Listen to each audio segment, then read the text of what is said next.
बारामूला में 8 से 10 धमाकों की आवाज। मीर फरीद, मैं श्रीनगर पर बारामूला दोनों पर जल्दी से आपसे अपडेट लेना चाहती हूं। बारामूला में 8 से 10 धमाकों की आवाज है।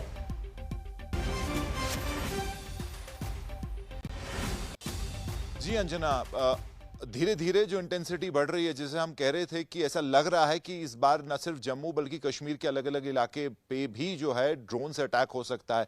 शुरुआत अवंतीपुरा से हुई और उसके बाद श्रीनगर का जो टेक्निकल एयरपोर्ट है वहां से भी खबर मिली हमें कि एक ड्रोन को जो है मार गिराया है जो एयर डिफेंस सिस्टम है उसने। और अभी रिपोर्ट आ रही है कि बारामूला उड़ी सेक्टर में भी तकरीबन 10 से 12 धमाकों की जो है आवाजें आई हैं। तो साफ तौर पे जो भी ड्रोन आ रहे हैं या अनमैन्ड एरियल व्हीकल हैं उनको एयर डिफेंस जो है एंगेज कर रहा है। कई जगह पे जो है उनको नष्ट किया गया है। अगर मैं गलत हूं जम्मू के बाद जो तो मीर मुझे करेक्ट कीजिएगा, लेकिन क्या बीते दिन श्रीनगर पर कोई भी जो जानकारी आई थी वहां पर नहीं किया गया था, लेकिन आज श्रीनगर को भी टारगेट किया जा रहा है?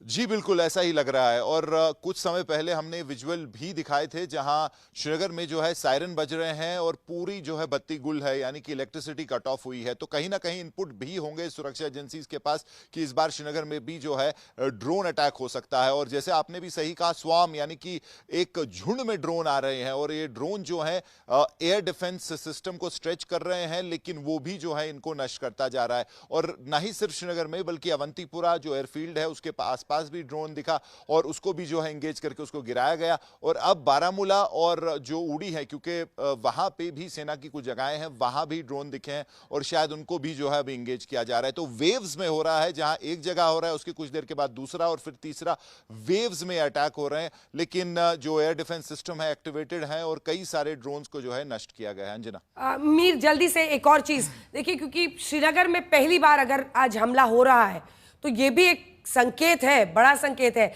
आज ओमर अब्दुल्ला गए थे जम्मू, मुख्यमंत्री मिलने, वहां पर जो परिवार थे उनसे, जहां जहां पर ये हमले हो रहे थे उसको देखने के लिए। वहीं दूसरी तरफ आप देखिए, आज एलजी मनोज सिन्हा उड़ी गए थे क्योंकि वहां पर गोलीबारी लगातार हो रही थी।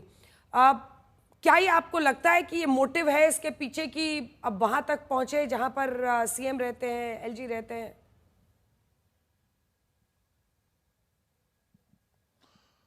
जी बिल्कुल, मैसेजिंग भी है इसमें कि हम जम्मू, क्योंकि जम्मू जो इंटरनेशनल बॉर्डर है, जम्मू मेन टाउन उसके काफी करीब है, आईबी बहुत नजदीक है, लेकिन कश्मीर में वैसा नहीं है। तो कश्मीर में अगर आप यहां तक आ सकते हैं, इतने नजदीक पहुंच सकते हैं, तो इसमें मैसेजिंग भी जरूर है। आपने सही कहा, उमर अब्दुल्ला भी जो है, जो विक्टिम्स हैं इस फायरिंग के, उनसे मिले।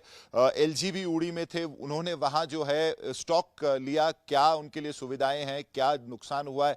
लेकिन ये जो ड्रोन अटैक है जम्मू के बाद अगर श्रीनगर तक आता है, क्योंकि श्रीनगर की बात करें बहुत दूर है लाइन ऑफ कंट्रोल से, जम्मू की तरह इसका जो है ज्योग्राफिकल सेटअप नहीं है, तो यहां तक आता है तो ये भी जो है एक सोच का विषय है कि कैसे पहुंचा। लेकिन ड्रोन आप समझ सकते हैं कि ये चीज ही ऐसी है कि ये इतना नीचे भी उड़ता है कि कभी कभी जो है एरियल डिफेंस या रेडार को मिस कर सकता है। इसीलिए रशिया, यूक्रेन और कोई भी वॉर थिएटर आप ले लें, वहां ड्रोन का इस्तेमाल किया है। तो ये एक नई चीज है, इवॉल्विंग है, और इसको फिर भी जो एयर डिफेंस सिस्टम इंटीग्रेटेड उन्होंने